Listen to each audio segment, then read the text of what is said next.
예, 여러분 안녕하십니까. 오늘 진행을 맡은 권형률입니다.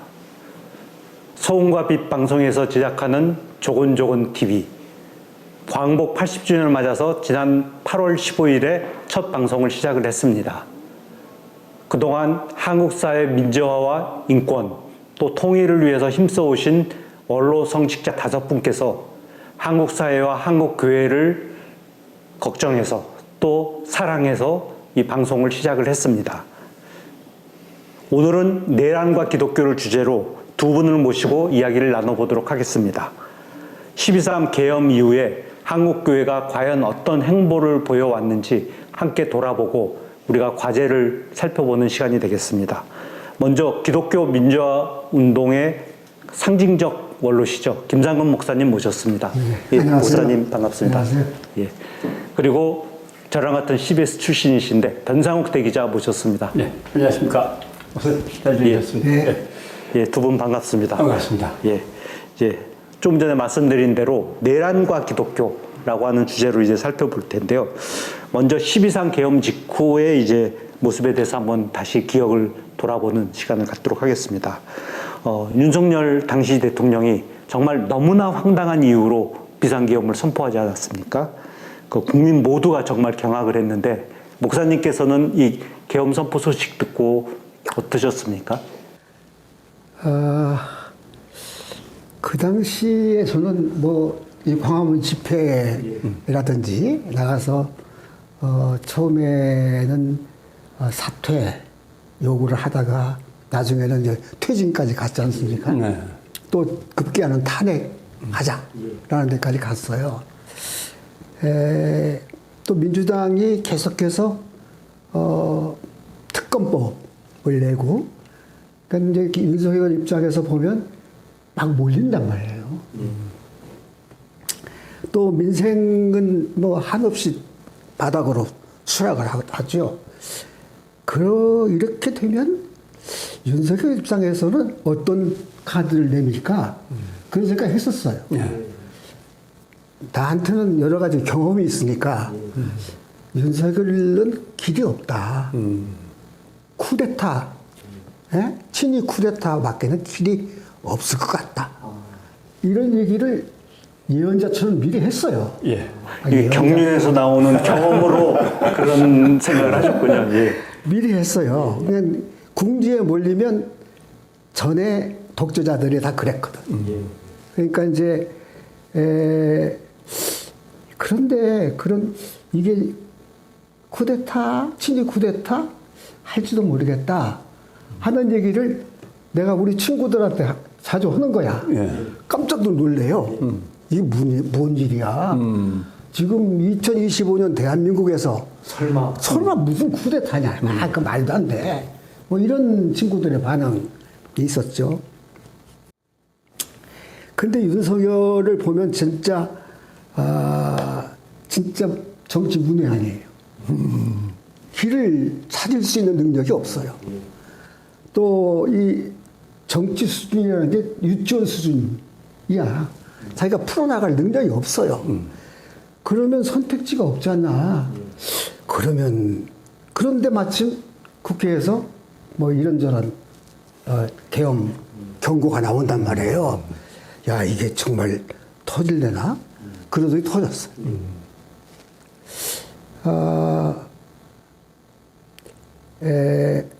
근데 이제 그날 12월 3일 날 선포를 하고, 근데 이게 옛날 계엄하고 달라. 뭐가 다르냐면요. 우선 KBS, MBC, SBS가 중계를 합니다. 방송이 다 나오니까요. 예. 정말. 옛날 계엄이야 그런 거 없잖아요. 감쪽같이 계엄령 선포하기 전에 예. 다 체포하죠. 예. 그럼 5.17 전두환도 다 체포했단 말이야. 김대중 5월 17일 날 가서 체포부터 해놓고 그러고 최기하를 압박해서 계엄령 받아냈잖아요. 예. 그런데 이건 계엄군이 안 보여. 방송은 나와. 시민은 모여. 이거 안 된다. 마침 전화가 막 와요, 나한테. 목사님 우선 피하십시오. 큰일 납니다. 우선 도망가십시오. 예. 야, 이번엔 아니야. 이거 실패. 또 성공한다 해도 내가 제표하는 건 옛날 같지 않아서 저 후순이니까 걱정할 거 없어. 그리고서 12월 4일 날 아침 10시에 우리 목사들 다 모이자. 그때는 아직 계엄령만 선포됐지 예. 해제되기 전입니다. 국회 앞에서 막 밀당이 이루어질 때예요. 그런 정도로 나는 만약에 계엄이 성공하면 우리 목사들이 뭔가 해야 된다. 내일 10시에 모이자. 이렇게 했고요. 그러나 이건 성공 못해. 예. 절대 성공 못해. 그러면 우리가 모여서 뭘 할 거지. 뭐 그런 정도의 그날 그 기억이 있습니다. 예. 변상욱 대 기자는 어떠셨습니까? 저는 그날 해외에서 돌아와서 인천공항에서 막 집에 도착하고 나서 얼마 안 있었습니다. 시차 적응도 안 되고 좀 몽롱한 상태였는데 뻥 터지는데 정말 엉뚱한 생각들이 실무적인 생각들.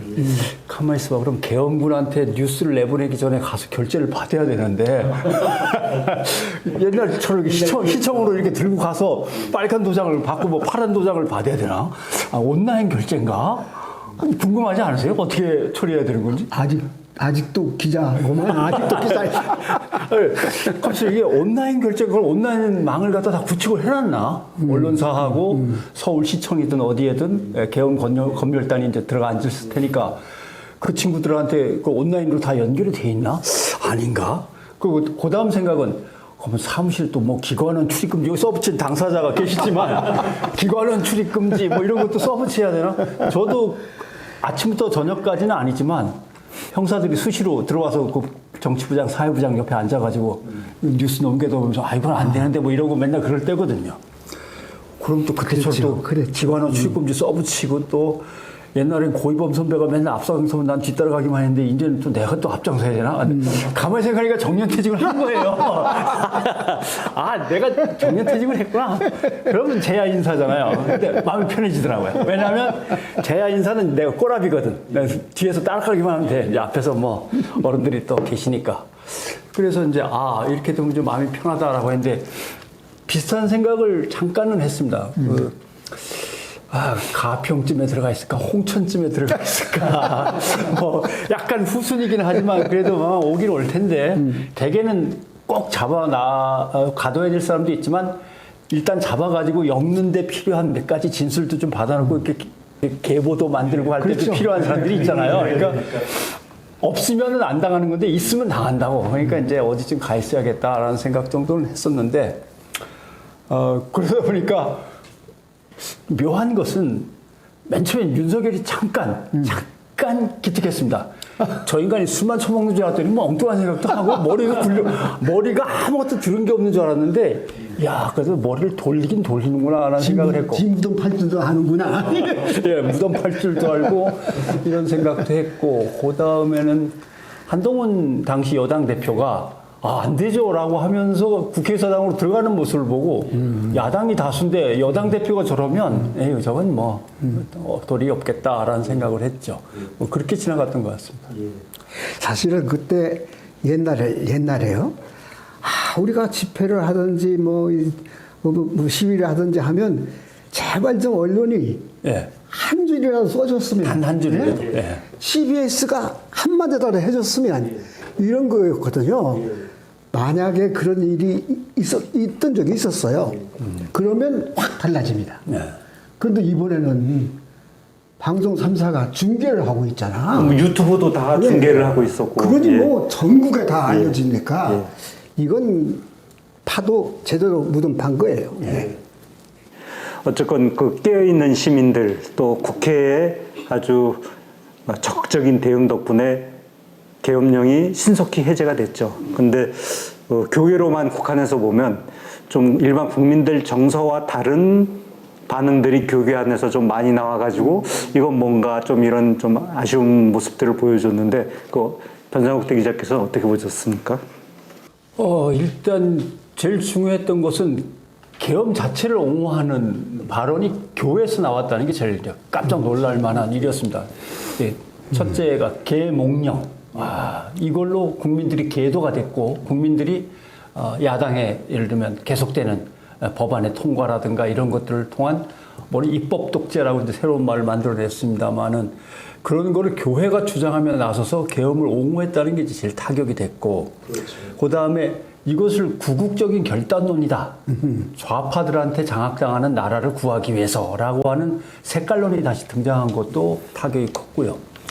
그나마 조금 낫다고 하는 분들은 이제 양비론. 오죽하면 그랬겠냐. 야당이 오죽하면 대통령이 그랬겠냐. 대통령이 잘못은 했지만 야당의 책임도 크다. 야당이 다 먼저 책임이 있다. 이렇게 양비론도 나오고. 그 다음에는 당연히 이제 탄핵 반대론으로 넘어갑니다. 탄핵 반대론도 교회에서 나왔고. 그 다음에 윤석열에 대한 탄압 반대. 구속시키지 말아라. 대통령을 어떻게 구속시키냐도 나왔고. 그러더니 최근에는 이제 더 문제가 되는 게 윤 어게인. 예, 내란 수괴로 이미 구속 기소될 이제 상황에 놓여 있는데, 어게인이라는 게 도대체 뭘 어게인을 얘기하냐. 다시 대통령이 돼야 된다는 건지, 정치권으로 돌아오게 하라는 건지 모르지만, 윤 어게인. 이런 문제가 있었고, 또 하나 교회의 가장 기본적인 것은 국가 헌법 질서에 의해서 인권이 지켜지고 헌정 질서가 유지되는 걸 목표로 해야 되는데 특정한 그룹을 배척하거나 또는 혐오하거나 하는 발언들을 교회가 먼저 확대시키는 문제가 있었습니다. 그게 뭐냐 하면은 계열화라고 이제 흔히 부릅니다. 계열파? 계열화. 계열화. 네. 그래서 왜 이렇게 일부 방송들이 말을 안 듣지? 말을 안 듣는데 뒤에는 방송 노조가 있어서 그래. 노조 뒤에는 뭐 당연히 예, 민주노총이 있지. 민주노총 뒤에는 뭐 좌파들이 이제 존재하고 좌파 뒤에는 북한이 있고 북한 뒤에는 중국이 있고.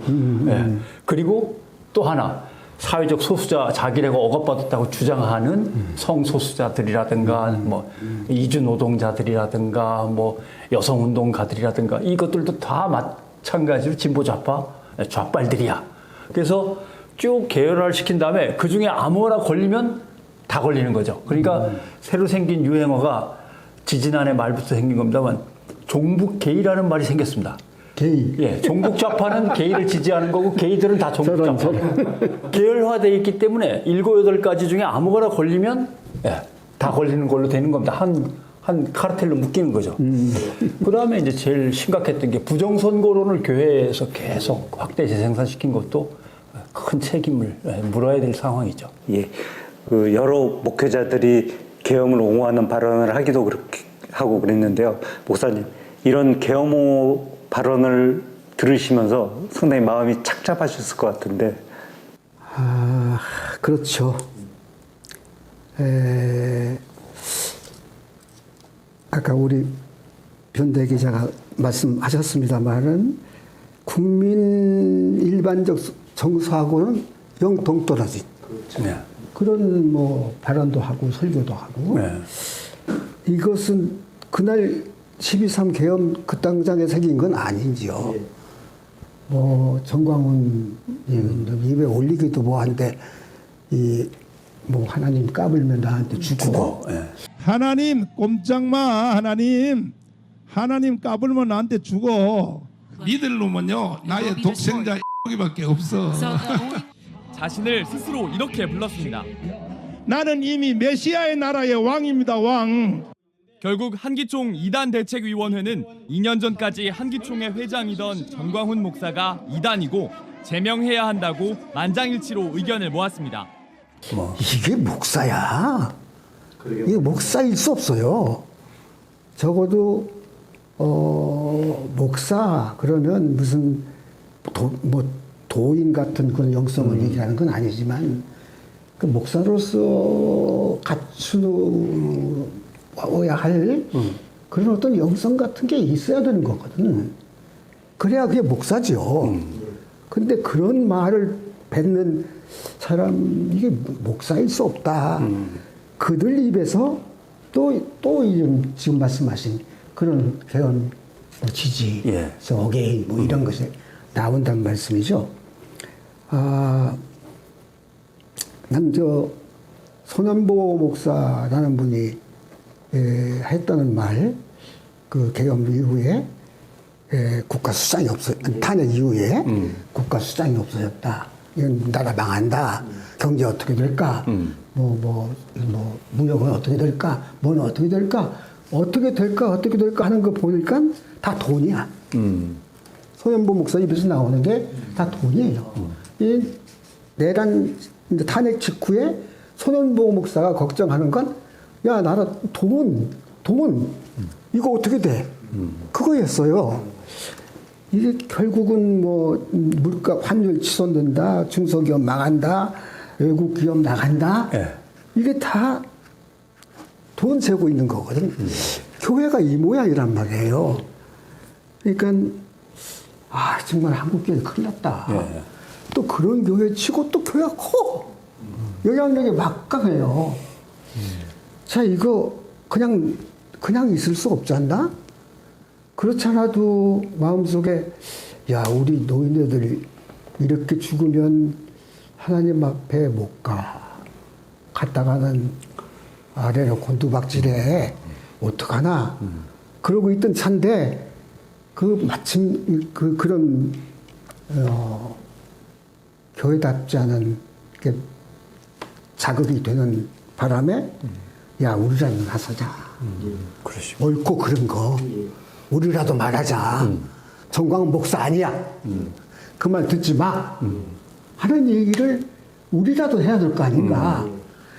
해서 여기 예배 같이 보는 5사람 우리 노인네들이 조곤조곤 TV 하자. 그래서 이거를 이렇게 시작하신 아주 좀 붙들고 조곤조곤 좀 따져서 좀 얘기 좀 하자. 우리라도 하자. 이렇게 된 겁니다. 예. 조곤조곤 따지신다니까 제가 2가지만 이제 더 덧붙이자면, 첫째, 전광훈 목사 뒤에 목사라는 단어를 붙일 거냐, 전광훈 뒤에라고 할 때 전광훈을 제발 목사로 부르지 말아달라라고 계속 요청이 들어온다. 제가 맨 처음에 거부했습니다. 왜냐하면 전광훈이 목사가 아니라고 생각을 한다면 한국교회가 공식적으로 전광훈에 대해서 문제를 제기하고 너는 목사가 아니라고 치리를 하겠다고 나서든지 아무런 공식적인 입장 표현도 없으면서 괜히 다 같은 뭐 목사가 아닙니다. 이 애꿎게 여러 목사님들이 마음만 다칩니다. 전광훈 그 몇 명인데 라고 하는 논리에 대해서 그럼 그렇다고 얘기를 하든지 애꿎은 어르신들만 맨 처음에 3년 전인가 전광훈 그러면 안 된다고 입장 표명하신 거. 제가 했어요. 다 임의단체로만 이렇게 어르신들이 막 안타까워서 내놓는 얘기밖에 없지. 지금도 기록을 뒤져보면 공식적인 교단 표명이나 한교연, 뭐 한교청, 뭐 NCC 같은 경우는 나중 문제입니다. 나오지도 않았고 아직까지. 그러니까 결국 전광훈 목사가 아니라는 공식적인 표명이 없는 거예요. 한국교회 내에. 임의단체에서만 계속 얘기를 하고. 그러니까 정광훈 목사 이단성에 대해서도 그렇고 이번 내란 사태에서도 물론 모든 교회가 내란 지지한 게 아니고 내란에 강력히 반대한 뭐 NCC도 있고 그렇긴 하지만은 다수 교회가 침묵하고 상당히 그랬는데 침묵하거나 상당히 동조하고. 왜 이렇게 침묵하는 현실이 생겼다고 생각하십니까? 그건 이제 돈이죠, 뭐. 지금 목사님 돈 얘기하셨는데 돈이라고 다 같은 돈입니다. 보니까 취재 현장에서 보니까 3가지 돈이 있습니다. 전광훈은 자기 주머니 돈만 생각하는 거예요. 자기가 끌어모을 돈. 소년보는 자기가 주산이라는 작은 뭐 나름대로 중앙이 아닌 지역에서 전국구 인물로 올라오는데 거기에 밑받침이 되는 기업이나 기업인들이 많이 다니는 대교회나 이것들의 돈, 기득권 카르텔의 돈, 이걸 갖다가 나름대로 생각을 하는 거고, 실제로 또 이 기독교의 보수 진영에서 원로급에 있거나 대형교회를 이끄는 사람들의 돈은 자기들이 앞으로 벌어들일 수익 기반의 구조적인 문제입니다. 대표적인 게 사학재단입니다. 기독교 사학재단이 전국에 한 240몇 개 되는데 거기에 다 지금은 조금 낮이긴 했습니다만은 뭐 아버지가 이사장이면 아들이 총장하고 뭐 시어머니 부이사장하고 며느리가 뭐 또 부총장하고 다 그런 거 아닙니까? 교수를 채용할 때 다 자기 사람들, 자기 교인들 또 뭐 나름대로 갖고 와서 바치는 사람들로 다 채우고, 그리고 이제 거기에서 드리는 이제 수익. 거기다 또 그것도 사립교육에 워낙 국가 의존도가 크니까 국가에서 돈은 엄청나게 들어가고, 거기서 또 이제 나름대로 미션 스쿨이라는 이유로 해서 교회의 어떤 신도들의 재생산도 거기에 의존하는데 교회의 신도들은 인구 감소로 안 오지. 예, 교회의 또 신망은 잃어가지. 미션 스쿨에서 함부로 종교교육을 갖다가 막 하고 싶은 대로 하지도 못하지. 대안학교를 세우려고 했는데 대안학교에 대한 각종 지원법들은 또 없지. 결국은 큰 대학 위주로 학교를 갖고 있는 교회들. 그게 영락이든 온누리든 그 사람들의 생각은 이게 지속 가능한 돈의 어떤 수익의 구조. 이제 이걸 또 걱정하는 거죠. 그래서 다 그 뭔가 이 스펙트럼들이 다르더라고요. 근데 그게 결국은 진보 정권을 갖다 좀 몰아내고 이제 윤석열 같은 정권이 있는 게 그나마도 뭔가 먹힐 수 있으니까 그렇죠. 예, 그러려고 가는 거죠. 카르텔입니다. 그 계엄령 선포부터 헌법재판소가 윤석열을 탄핵할 때까지 한 넉 달 정도 시간이 걸렸는데 그 기간 동안 이제 탄핵 반대 집회 또 내란 옹호 집회들이 많이 계속 이어졌죠. 근데 거길 가보면은 현장에서 보면 뭐 찬송가가 투쟁가가 되고 기도가 투쟁 구호가 되고 정말 죽겠어요. 그래서 내란 세력 중심의 기독교가 있다. 뭐 이런 지적까지 나왔는데 그런 현실이 지금 말씀하신 거랑 연결이 될까요? 되죠. 근데 이제 또 하나 문제는 그게 오늘의 문제가 아니고 교회 내에서 무지성, 무비판주의가 워낙 오랫동안 뿌리를 내렸기 때문에 목사님이 전세버스 내가 좀 지원해 줄 테니까 광화문 가서 태극기 좀 흔들고 와. 이렇게 해봤자 다들 네 하고 가지. 목사님 지금 그런 걸 할 때가 아닙니다. 아무도 얘기를 안 하지 않습니까? 그런 문제. 그 다음에 아주 오랫동안 사회도 그렇고 교회도 그렇고 보수화를 계속 보수화의 길로 왔고 그 다음 좀 외람된 말씀이지만 진보적인 또는 개혁적인 성향의 교회들이 엄청나게 줄어들었습니다. 예, 그게 아마도 뭐 기장을 예로 든다면 민주화 과정에서 사회 정의와 평등 뭐 가치의 실현을 위해서 뭐 몸부림치다 보니까 성공신학 막 떠들면서 복 받을 거야 막 이런 거 뿌리고 이러지 못했으니까 교인 수가 적죠. 그다음에 부자들은 안 가고 뭐 그런 뭐 연유를 비롯해서 그러니까 결국 진보적이고 개혁적인 성향의 교회 수가 너무 줄어드는 데다가 이게 잘 모르겠습니다. 동성애에다가 확 묶어버리니까 진보 진영에서 당황스러워서 꼼짝을 못하는 경우도 있었습니다. 뭐만 얘기하면 동성애를 지지하는 거였습니까? 성소수자를 갖다 그렇게까지 뭐 우대합니까? 라고 할 때 아니 꼭 그런 뜻이 아니라 우리는 뭐 하나님 앞에서의 어떤 이런 것들을 조목조목 이게 설명해내지 못하고 그런 문제들이 막 겹치면서 운동장이 한쪽으로 기독교 진영에서 확 기울어가지고 더군다나 이 또 저희들 문제입니다만 기독교 내에 비판적인 언론이 없습니다. 다 기관지만 남아있거든요, 교단에. 그리고 이제 조그만한 대안 언론 몇 개만 이제 목소리를 조금 하게 내는 것 정도.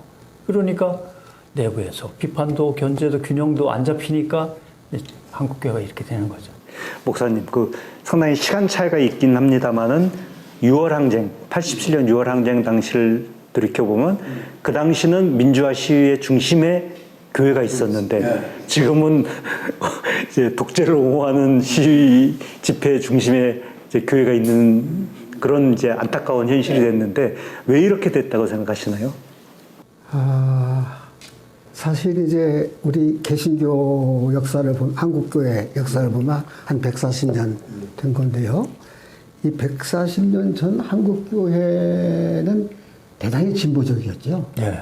그 당시에 반봉건, 봉건 문화 깨고 반외세, 외세를 막아내는 거고 반 또 그 세도 정치 이런 개혁적인 입장에 섰었어요. 그 개혁적인 입장이 3.1운동 때 확 드러났죠. 그러니까 33인 독립선언서 서명자 중에 거의 반이 천도교하고 우리 개신교거든. 그때 이제 거기까지는 우리가 진보적 입장을 지켜왔다고 봐요. 그 3.1 독립운동 이후에 교회가 이제 일제로부터 탄압받기 시작하잖아요. 그때에 많은 교회 지도자들이 이제 편인절 합니다. 그 변절 이후에 그들이 계속 한국교회의 주류야. 그러니까 해방이 됐을 당시에 사실은 친일 청산을 했더라면 한국교회 안에서 소위 지도자 연했던 사람들이 다 뭐 척결이 됐겠죠. 근데 마침 이승만이 그걸 안 해. 안 하고 반공을 들고 나와요. 그러니까 그 변절했던 친일 그룹들이 반공 옳지구나. 우리 다 북에서 반공하고 내려왔어. 네. 그래서 그분들이 다 교회의 주류가 얼른 되는 겁니다. 박정희가 이제 군대를 끌고 나와서 반공을 국시의 제의를 한다. 얼마나 좋아요. 거기 숨는 게. 그러니까 그런 분들이 한국교회 초기에 가졌던 그런 진보적인 입장을 친일로 비틀고 그 비틀었던 그것이 이승만 정부와 박정희 정부, 전두환 정부로 오면서 온전할 수 있었어요. 그러니까 6.3 민주화 운동 때도 사실은 한국교회 주류는 이들이었습니다. 그런데 국민들이 볼 때, 아, 저 기독교가 정말 옳은 거 하는구나. 이렇게 봤던 거죠. 예. 그때도 지금 여러분 다 뭐 누구 하면 알 수 있는 건데, 그때도 이승만 때 했던 사람, 박정희 때 했던 사람, 전두환 때 또 국보위원장 기도회, 그들은 아니니까. 그들이 한국교회를 대표한 거 아닙니까? 그렇게 해서 쭉 왔단 말이에요. 지금에 와서 이제 또,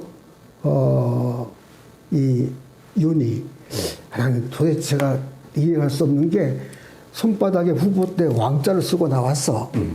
그러면 교회가 난리를 쳐야 되잖아요. 예? 근데 자기 보위를 위해서 눈 감은 지지해. 이 사람들이 한국교회 주류였습니다. 그러니까 민주화 운동, 통일 운동이 이제 한국 NCC 기독교 교회 협의회를 중심으로 하고 진행됐던 그때는 두 트랙이 있었죠. 하나는 민주화 운동, 예. 인권 운동 이런 트랙이 있었는가 하면 일제 때 변절한 그 친일파의 교회 주류들이 예. 계속 이승만의 반공, 박정희의 반공 이걸 타고 나오면서 또 하나의 주류. 근데 이들이 이제 구호는 민족 복음화 이런 것도 그렇죠. 있고 예, 예. 그런 흐름 속에서 뒤집어진 게 아니고 이게 두 트랙으로 왔었는데 예. 윤석열을 오면서부터는 이 한 트랙 우리 이제 민주화 운동, 인권 운동 했던 그 한 트랙이 힘을 못 쓰는 거예요. 그러니까 한국교회는 이렇게만 보이는 거야.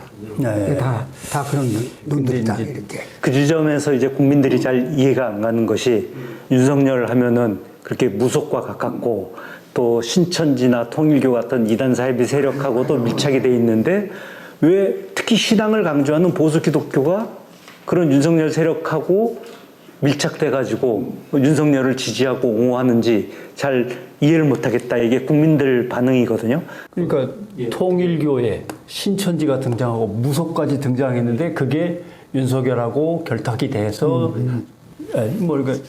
정교유착인 거죠. 어떻게 보면. 예, 그래서 그 안에서 어떤 비리들이 벌어지면 벌써 이게 예언자적 소명을 갖고 있는 한국교회 입장에서는 뭐 난리가 났어야 됩니다. 근데 그렇죠. 이제 조용한 거죠. 이거 왜냐하면 겉으로는 종교라는 외피를 뒤집어 쓰고 종교의 자유가 있기 때문에 하면서 한쪽에서 특권을 갖다 어느 정도 누리지만 사실은 정치적으로는 같은 부족인 거예요. 신천지, 통일교, 그다음에 그 극우적인 어떤 기독교 성향의 사람들. 이게 저쪽은 뭐 내가 상종 못할 집단이긴 하지만 정치적으로는 일단 같은 부족이니까 하면서 이 정치적 부족주의가 거기서 작동을 하는 겁니다. 그다음에 또 하나의 문제는 이게 민주 헌정 질서나 공공성이라는 게 한국교회의 목표가 돼 있는 게 아니라 우리의 살 길과 우리의 기득권 유지라는 게 이제 목표가 돼 있으니까 정치가 박정희부터 뭐 이승만, 박정희 뭐 이렇게 해서 전두환, 노태우까지 쭉 흘러오는 과정에서의 그 과정을 한국 사회에 왜곡된 험난했던 역사의 어떤 흐름이라고 생각 안 하고요. 우리가 가졌던 건데 민주화되면서 다 내놓게 됐다라고 하는 정치적인 어떤 상실감 같은 게 더 큰 거죠. 예. 그러니까 그런 것들이 복합적으로 작용하는 것 같습니다. 그 예를 들면 지금 얘기하신 게 투 트랙 중에 한 트랙이 지금 기울어지는 바람에 힘을 못 쓰고 있다는 말씀 들으니까 생각이 나는데 그 소년본 목사의 세이브 코리아 이제 막 전국을 돌면서 했지 않습니까? 그건 어떤 운동 조직이 아니라 하나의 집회 조직입니다. 전국을 순회하면서 붐을 일으키려고 했던 거기에 들어간 걸 보면 지역 기독교 총연합회 모든 지역에 있는 기독교 총연합회가 다 들어가 버린 거예요. 그다음에 모든 기독교 사회단체와 교단들이 들어가 있는 뭐 거룩한 방파제 이것도 다 들어가 있고 그다음에 추루스 포럼이라고 젊은 똑똑한 지성인 보수 기독교인들 그룹이 전국 대학을 중심으로 대학원을 중심으로 석박사 과정 포함해서 들어가 있었는데 거기서 이제 두뇌 이제 싱크탱크 역할을 맡고 그러니까 기획은 트루스 포럼이 하고 조직은 지기총이 하고 그 다음에 후원하는 거는 거룩한 방파제 등의 큰 대형교회 중심의 전국교회가 재정 지원, 인력 동원을 갖다 맡고 그러니까 예전에는 오히려 직선제 헌법 쟁취라든가 민주화, 민주헌법 등등등 해서 기독교 국민운동 본부가 핵심이고 전국의 국민들이 기독교 국민운동 본부를 핵심으로 해서 범 국민운동 본부를 만들어 가지고 밀고 나가고 그렇죠. 그렇게 밀고 나가는 건데 완전히 흐름이 달라진 건데 좀 가외이길 수 있습니다만 이게 왜 이렇게 이루어졌냐고 하는 것 중에 사실은 여러 가지 요인들이 있는데 제가 보는 또 한 요인은 강남 개발입니다. 강남이 개발되면서 맨 처음에는 별거 아닌 듯 했는데 하나둘 좋은 고등학교들이 강남으로 옮겨지고 거기에 따라서 학원들이 몰려가고 자식 잘 키우기 위해서 부모들이 이사가고 이사가는데 강남에 이사갈 수 있는 부모들이 다른 거죠. 왜냐하면 IT 기업 정보통신이 강남으로 몰렸으니까 그걸로 인해서 돈을 번 사람들 의사, 판사, 검사, 변호사, 사자. 교수, 장군, 장관 뭐 이런 군부와 정치권과 재벌들의 집이 다 강남으로 가는 거예요. 그러면 또 지역에 있는 부자들도 다 애들을 갖다 강남으로 보이고 이러다 보니까 강남을 중심으로 해서 자기들이 땅을 사고 집을 사고 아이들을 키우고 있는데 여기에 이제 강남의 큰 교회까지 얹어지면서 그게 다 하나의 카르텔인 거죠. 윤석열 대통령 시절에 그렇게 주장하던 카르텔이 이 카르텔입니다. 왜? 공동의 자산과 공동의 이익이 여기에 걸려 있으니까 예전에 우리가 독재 정권을 상대하고 싸울 때의 카르텔하고는 또 완전히 다른. 그때는 권력의 카르텔인데 이제 권력 플러스 자산과 여기 이제 중요한 게 혼맥입니다. 혼맥. 예, 지들 아들 딸끼리 다 강남에서 결혼했어요. 그러니까 이게 엄청난 거예요. 강남 중학교 좋은 학군, 그다음에 고등학교 좋은 학군에 서울대 법대를 중심으로 한 서울대의 검사 판사에다가 뭐 장군 장관 재벌 이렇게 갖고 그냥 거대한 거기다 이제 기름칠 해주는 게 목사님들. 완전히 딴 세상이네. 예, 완전히 딴 세상의 카르텔이 거기 엄청나게 단단하게 묶여 있는 거죠. 목사님, 그 지금 보면 헌법적으로 또 정치적으로 내란에 대해서 또 탄핵에 대해서 심판이 분명히 정리가 됐는데 아직도 일부 목사님들은 보면 그 계엄령 옹호하고 탄핵 그 비판하고 그러면서 이것을 국민적 여론으로 이게 아니다라고 하는 거에 대해서는 이거는 종교 자유에 대한 침해다 또는 표현의 자유 침해다 이렇게 반박하시는 분들이 있는데 이런 게 용납될 수 있는 논리인가요? 종교 자유가 어디까지 갈 수 있는 거냐? 지금 국힘당이나 윤석열 입장 그들 입장에서 보면 저 통일교나 신천지 이게 다 종교 자유. 예, 그렇죠. 있지 않습니까? 주장하는 거죠. 예. 그런데 이제 그들을 극렬하게 반대하는 이 대형 교회의 극우적인 목사님들은 그들을 그 통일교나 신천지하고 손잡은 윤은하고 손잡는단 말이에요. 예? 이게 얼핏 봐서는 완전 종교 자유야. 근데 종교 자유가 아니라 야합이죠. 그건 야합이죠. 무엇을 위한 야합이냐? 지금 이제 특검들에서 오고 가는 거 보면 탐욕을 위한 야합이에요. 예. 그러니까 탐욕을 위한 예, 권력, 뭐 돈, 무슨 사치, 그다음에 물욕 이런 것들을 충족시키기 위한 야합이 통일교도 오케이, 종교의 자유, 신천지도 오케이. 그 말로는 자기 교회 앞에다가 신천지 출입 금지 써 붙이지만 실제로 그거하고 손잡고 있는 윤하고 손을 잡잖아요. 그렇죠. 예? 실제로 잡잖아요. 이거는 국민들, 교인들 입장에서 이건 아니다. 이렇게 해야 돼. 국민이 깰 때 나라가 바로 가잖아요. 교인이 깰 때 교회가 바로 갑니다. 예. 목사가 깨는 건 이건 나는 안 된다고 못 한다고 봐요. 이미 목사는 기득권에 올라가 있어요. 지배자가 돼 있어요. 돼 있는 이 지배자가 스스로 그 길을 가는 건 어렵다고 보는데 교인이 해야 돼. 근데 지금 교인이 다수가 윤하고 또 꿍짝이 맞아. 지금 말씀대로 표현의 자유? 왜 그거 못하냐? 왜 그리고 금지하는 거냐? 그래서 오히려 목사님들이 혹여가다가 현 정권에 대한 비판적인 그런 설교를 삐끗하면 쫓겨나잖아. 목사가 못하잖아요. 여기저기서 사실은 책임 없는 말이지만 목사님들이 여기저기서 쫓겨나가야 돼. 목사님들이 여기저기서 쫓겨나야 돼. 그게 감옥 가는 거야. 지난 시기에. 예. 내가 여기서 이 말을 하면 쫓겨나. 그거 안 해. 그러지 말고 목사가 말하고 쫓겨나야 돼요. 그것이 지난 시기에 감옥 가는 거였어요. 야, 똑같은 거예요. 그거 해야 되는 거라. 아니면 교인들이 이번에 촛불 들고 응원봉 들고 나갔던 그 시민들처럼 교인들이 목사님 그거 아닙니다. 옳지 않습니다. 헌재에서 결정 났습니다. 하는 얘기를 해야 된단 말이야. 예수님이 내가 너희한테 평화를 주러 온 줄 아냐? 내가 불질러 들어왔어, 이놈들아. 확 불질러 왔어. 예수님이 오직 답답하면 그 말씀을 하셨을까? 저는 자꾸 그 생각이 나요.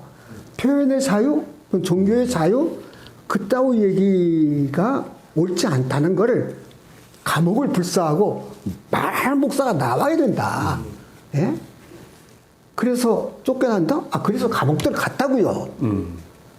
그래서 바보, 병신이 되고 불구자가 됐다고요. 그런 목사들이 나와야 돼. 근데 그런 목사들이 안 나오지 않습니까? 왜 지금은 우리 목사들이 감옥 안 가느냐 말이야. 예?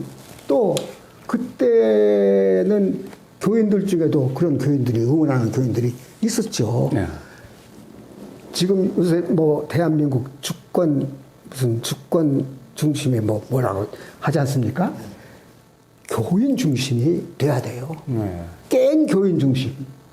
그건 목사 중심이 아니고 장로 중심이 아니고 교회 안에 돈 많은 교인 중심이 아니고 깬 바로 된 신앙을 가진 교인 중심의 교회가 돼야 한국교회 산다. 종교 자유, 표현의 자유, 이건 다 헛소리다. 지금 목사님 말씀하신 대로 사실 한국교회가 가야 되는데 현실에서 보면 내란을 옹호하는 기독교, 그러니까 이건 사실 보수 기독교가 아니라 극우화된 기독교라고 할 수 있을 것 같은데 얘가 여전히 힘을 발휘하고 기승을 부리고 있는 것 같은데 변대 기자께서 보시기에는 이 세력의 전망 어떻게 보십니까? 이제 정치적 참호주의라고 흔히 얘기합니다. 정치적 진지전, 참호전 하는데 1970년대 미국에서 시작이 되긴 했습니다만은 쉽게 얘기하면 이런 겁니다. 대통령이 바뀌면 되게 자기 사람으로 다음 대통령은 이 자리 저 자리 다 채워넣고 이렇게 자기 어떤 정치적인 입장을 함께 나눌 수 있는 사람들로 장관도 하고 기관장들도 만드는 건 흔히 하는 겁니다만은 대통령이 떠나기 전에 갑자기 다 바꿔버립니다. 주요 요직에 있는 사람들을. 그런데 그 사람들은 임기가 있는 것들이 많아요. 그러면 다음 대통령이 왔는데 임기를 지키겠다고 안 나가죠. 그럼 그 기관이 설립된 뭐 헌법에 있는 취지라든가 설립 어떤 뭐 목적이라든가 이걸 위해서 나름 애쓰면서 일을 하면서 버티는 게 아니라 자기를 맨 처음에 꽂아준 사람의 정치적인 이해관계에 얽혀가지고 그 목적을 위해서 자기가 열심히 하는 거죠. 자기가 소속된 기관이 무너지든 말든 뭐 사라지든 말든 일단 내 임기 동안에 나는 버티면서 정치적인 일을 다 하면 돼. 이 정치적 진지전인데 그 진지전이 지금도 벌어진다. 방송통신위원장, 뭐 국가인권위원장, 감사원장. 옛날 대통령이 심어준 자리에서 다들 암약하고 있는 거는 다 아는데 결국은 나가게 돼 있어요. 뭐 임기는 어차피 2년, 3년 만에 끝나니까. 임기가 안 끝나는 게 교회입니다. 네. 지금도 뭐 미국에서 이상한 모스탄 뭐 이런 사람들이 왔다고 하니까 교회에서 벌써 의전차 나가가지고 공항에서 모시고 와서 자기 교회에서 나름대로 집회 인도하게 하고 뭐 이런 것부터 시작을 해서 아직도 전국의 상당수 교회에서는 계속 그 성향에 대한 어떤 이야기 담론들이 오고 가면서 구구 신도들이 재생산되는 거예요. 이게 정치적 참호전에서 제일 오랫동안 끝까지 버티는 거죠. 그럴 경우 이제 교회가 공공성을 잃어가고 나름대로 헌정 질서에 위배되는 일을 자꾸 저렇게 한다면 국가 권력이 개입을 해야 되느냐 말아야 되냐 이제 이런 문제가 생기는데 국민들의 상당수는 이미 오래전부터 개입해야 된다고 지금 막 이만큼 끌어올라 있단 말이에요. 그러니까 교회가 지금 자기 앞길이 어떻게 돼 있는지에 대해서 감을 못 잡고 저러고 계신데 걱정이 태산 같죠. 그래서 일단 시작된 것은 뭔가 증거와 증인이 확실한 것부터 시작이 됐는데 하다 보니까 이제 뭐 최혜병 사건. 예, 그래서 뭐 갑자기 두 목사님이 압수수색을 당하고 뭐 이런 문제가 생기고 그다음에 이제 앞으로 터져나올 게 뭐가 있는지 모르는 거죠. 잔뜩 갖고 있는 증거 중에서 뭘 쓸지는 모르겠지만 교회는 앞으로는 상당히 위축되고 신망을 예를 들면 예전에 민주화 운동할 때도 소수셨잖아요. 사실은 보수교회들이 뭐 하는 짓이냐고. 그때는 국가적인 신망과 국민의 신뢰를 짊어진 채로 소수지만 지금은 완전히 잃은 채로 소수로 돼가는 거니까 교회의 이제 위기죠. 진짜 위기죠. 예. 네, 정말 한국 교회가 위기고 미래가 없다. 이대로 가면 이런 얘기 변대 기자가 해주셨는데 목사님 그러면 어떻게 한국 교회가 노력을 해야 될까요?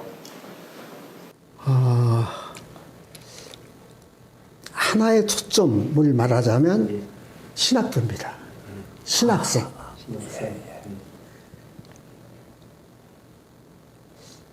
취직하려고 신학교 가는 거 아니야. 먹고 살려고 신학 가는 거 아니야. 예수의 가르침대로 살려고 또 많은 교회들이 그런 삶을 영위할 수 있도록 하려고 신학교 가는 겁니다.